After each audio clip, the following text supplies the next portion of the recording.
ఓం మహాగణాధిపతయే నమః. ఓం గురుభ్యో నమః. ఓం శ్రీమాత్రే నమః. పరమేశ్వర స్వరూపమైనటువంటి జ్యోతిష, వాస్తు మరియు ఇతర అనేకమైనటువంటి శాస్త్రములను మనకు అందించినటువంటి మహర్షులకి నమస్కారం. హయగ్రీవ హయగ్రీవ హయగ్రీవేతియో వదేత్తస్య నిస్సరతైవాణి జహ్నుకన్యా ప్రవాహవత్. అరుణాం కరుణాతరంగితాక్షీం ధృతపాశాంకుశపుష్పబాణచాపాం అనిమాదిభిరావృతాం మయూకైః అహమిత్యేవ విభావయే భవానీం. శ్రీమాత్రే నమః. ప్రేక్షకులకి ఆ లలితాంబిక అమ్మవారి యొక్క అనుగ్రహం పరిపూర్ణంగా కలగాలని మనస్ఫూర్తిగా కోరుకుంటూ మనం ఈరోజు చెప్పుకోబోయేటువంటి అంశం ఏదైతే ఉందో అది ఈ వారం 12వ తేదీ నుంచి 18వ తేదీ వరకు ఉన్నటువంటి గ్రహస్థితి ఏ విధంగా ఉంది. ఇందులో ముఖ్యంగా ఒక్కొక్క గ్రహము కనుక చూసుకున్నట్లయితే కుంభరాశిలో శని, మీనరాశిలో రాహువు కుజుడు కలిసి ఉన్నారు. మేషంలో బుధ శుక్ర రవి ఈ ముగ్గురు కలిసి ఉంటూ రవి 15వ తేదీ నుంచి వృషభంలోకి మారుతున్నాడు. వృషభంలో గురువు మరియు అదేవిధంగా చంద్రుడు మిథున రాశి నుంచి కన్యారాశి వరకు సంచారం ఉంటుంది ఈ వారం మొత్తము కూడా. అదేవిధంగా కన్యారాశిలో కేతు ఉన్నాడు. అయితే ఈ వారంలో ముఖ్యంగా ఈ శుక్ర గురువులు ఇద్దరు కూడా కంబస్ట్ అయి ఉన్నారంటే అస్తంగత్వ దోషము మౌఢ్యమే అంటూ ఉంటారు.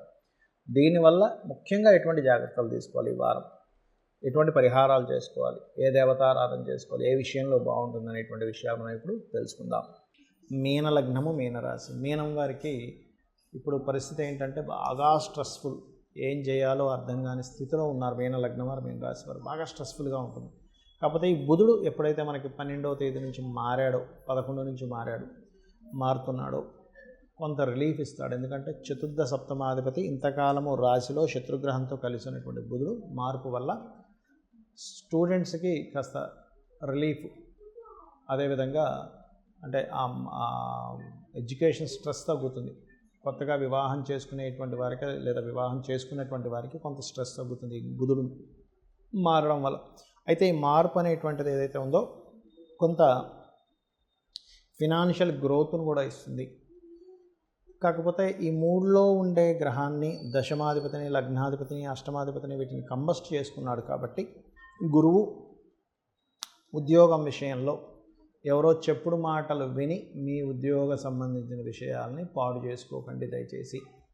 అలాగే మరొక విషయం ఏంటంటే ఇక్కడ చూసుకున్నట్లయితే వీటితో పాటు మీరు పంచమ స్థానంలో 13, 14 తేదీల్లో చంద్రుడి యొక్క సంచారం అనేది ఎవరైనా సంతానం కోసం కానీ లేకపోతే ఏదైనా క్రియేటివ్ రిలేటెడ్ వర్క్ సంబంధించిన విషయంలో చేసే ప్రయత్నం ఫలిస్తుంది. అలాగే మరొక విషయం ఏంటంటే ఇక్కడ క్రియేటివ్ కారకుడు 2లో ఉన్నందుకు దాని ద్వారానే ధనయోగం కూడా ఉంటుంది, అందులో ఎటువంటి సందేహం లేదు. కాకపోతే కొంచెం అప్పులు తీసుకోవడం మూలంగా లేదా ఇవ్వడం మూలంగా కూడా ఈ కెరియర్ సంబంధించిన విషయంలో ఇబ్బంది వస్తుంది. అది కొంచెం చూసుకోండి. మరొక విషయం ఏంటంటే ఏలినాటి శని నడుస్తున్నందుకు మీకు ఈ ఖర్చులు, ఇన్వెస్ట్మెంట్స్ విషయంలో కాస్త చూసి ఇన్వెస్ట్మెంట్స్ చేయవలసినటువంటి స్థితి ఉంది. మరియు మరొక విషయం ఏంటంటే ఇక్కడ గమనించుకున్నట్లయితే ఈ యొక్క వారం ఏదైతే ఉందో ప్రత్యేకంగా మీరు కెరీర్ విషయంలో మరింత జాగ్రత్తగా ఉండాలి.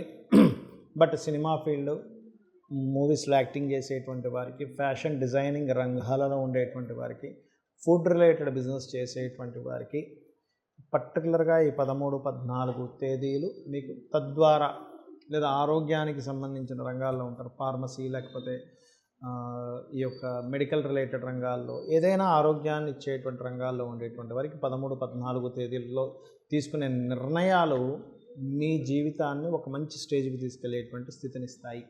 కాబట్టి ఇవి చేసుకుంటూ మీరు నిత్యము రాజరాజేశ్వరి అమ్మవారి ఆరాధన, సూర్య భగవాను చూస్తూ ఓం రాజరాజేశ్వరి దేవి అయిన నమః అనుకోండి, అన్ని విధాలా బాగుంటుంది.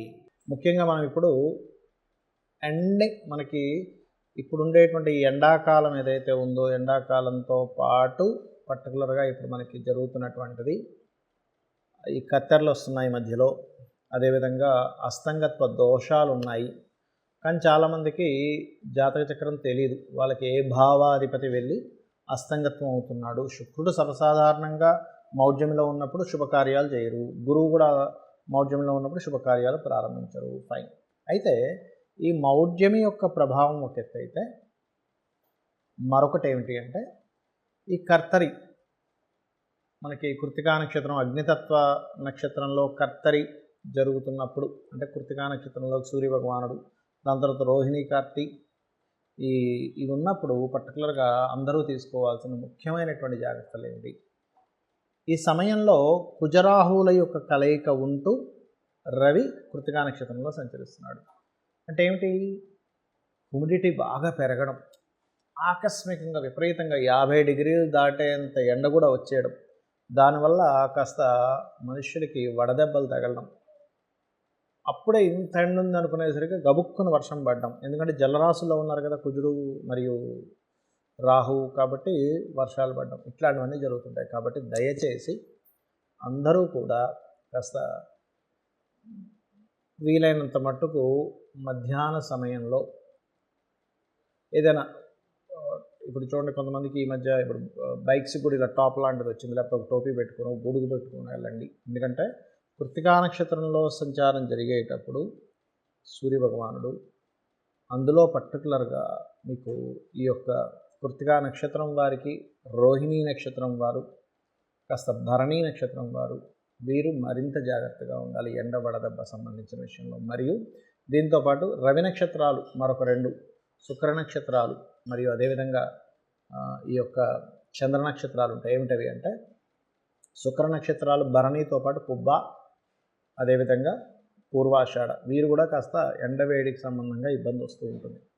అదేవిధంగా కృతికాతో పాటు ఉత్తరాషాఢ నక్షత్రం వారు, రోహిణితో పాటు శ్రవణము, హస్త నక్షత్రం వారు కూడా కొంత జాగ్రత్త వహించాలి. ఎందుకంటే ఈ రవి యొక్క ప్రభావం అలా ఉంటుంది, అంటే బాగా వేడి చేసేయడం, ఇట్లాంటివి జరుగుతూ ఉంటాయి రవి యొక్క నక్షత్రాలు, శుక్ర నక్షత్రాల వారికి. మరి మీరు ఏం చేయాలి? వీరనే కాదు, అసలు నక్షత్రమే తెలియదండి మాకు, ఏం చేయాలి? చక్కగా మీరు ఏం చేస్తారంటే గోధుమలు ఉంటాయి, గోధుమల్ని దానంగా ఇవ్వండి, రవి ప్రభావం తగ్గుతుంది. ఏమంటే మాకు తీసుకునే వాళ్ళు ఎవరు లేరు అలా అని అనుకునేటువంటి వారు ప్రత్యేకంగా మీకు దగ్గరలో గోశాల కనుక ఉన్నట్లయితే గోవులకి చక్కగా బెల్లము మరియు గోధుమ రవ్వ, ఈ 2 కలిపినటువంటి పదార్థాన్ని గోవులకి తినిపించడానికి ఇవ్వండి. ఇక మరొకటి ఏంటంటే వీటితో పాటు ఈ కాంబినేషన్ ఏదైతే ఉందో గోవులకు తినిపించడానికి ఇవ్వడానికి ఏదైతే ఈ చేస్తుంటారో, వీటితో పాటు రెండో విషయం, మీకు ఆదివారాలు కనుక మీరు ప్రత్యేకంగా కీర్తి రావాలండి, నాకు కీర్తి రావాలి, ప్రమోషన్స్ రావాలి, సంఘంలో ఒక పేరు ప్రఖ్యాతలు రావాలి, రాజకీయంగా నేను ఎదుగుదాం అనుకుంటున్నాను, సంతానానికి అద్భుతమైన అభివృద్ధి కావాలి అంటే శాస్త్రంలో చెప్పినటువంటిది ఏమిటంటే ఆదివారం నాడు ప్రత్యేకంగా స్త్రీ తైల మధుమాంసాన్ని త్వజతే, అంటే ఏంటి? భార్యాభర్తలు లేదా స్త్రీతో కలవకూడదు, సాంసారికమైనటువంటి విషయాలకు దూరంగా ఉండాలి ఆదివారం నాడు. అదేవిధంగా తైలము అంటే తలకి నూనె రాయకండి ఆదివారం నాడు, ఎందుకంటే శని కారకత్వం అది, సో శాటన్ కారకత్వం కనెక్ట్ అవ్వకూడదు ఆదివారం నాడు.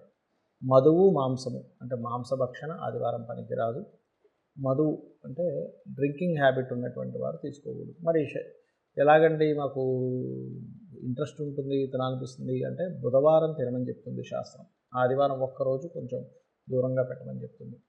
అంటే కొంతమందికి వాళ్ళకి అలవాటు ఉంటుంది, మానలేకపోతుంటారు, ఇంకా దానికి మనం ఏం చేయలేము దాని గురించి. అయితే పర్టికులర్గా ఈ యొక్క రోజు ఆదివారం నాడు ఇవి జాగ్రత్తలు తీసుకుంటూ నిత్యము సూర్య నమస్కారాలు చేసుకోవడం, ఆదిత్య హృదయ పఠనం చేయడం.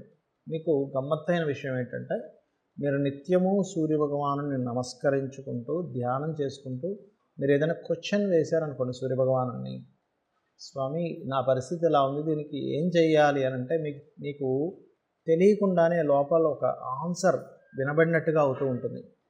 అంత అద్భుతంగా, ఎందుకంటే మనందరికీ ఆత్మకారకుడు కదా ఆయన, ఆ రకంగా ఇస్తుంటుంటాడు. అదేవిధంగా మరి కొంతమందికి సూర్యభగవానుడి యొక్క స్థితి సరిగ్గా ఉండనప్పుడు అమ్మవారి నామాల్లో భానుమండల మధ్యస్థ భైరవి భగమాలిని, ఓం భానుమండల మధ్యస్థ భైరవి భగమాలిని నమః అనేటువంటి నామాన్ని కనుక మీరు నిత్యము చాంటింగ్ చేసినట్లయితే సూర్యుడి యొక్క అనుగ్రహంతో పాటు ఆ అమ్మవారి యొక్క అనుగ్రహం కూడా కలిగి మీరు ఇంకా తిరిగి చూసుకోవాల్సిన పని ఉండదు. జయము, కీర్తి అన్నీ కూడా మీకు లభిస్తాయి, గుర్తింపు అన్నీ కూడా లభిస్తాయి. మీకు అలా లభించాలని మనస్ఫూర్తిగా కోరుకుంటూ శ్రీమాత్రే నమః.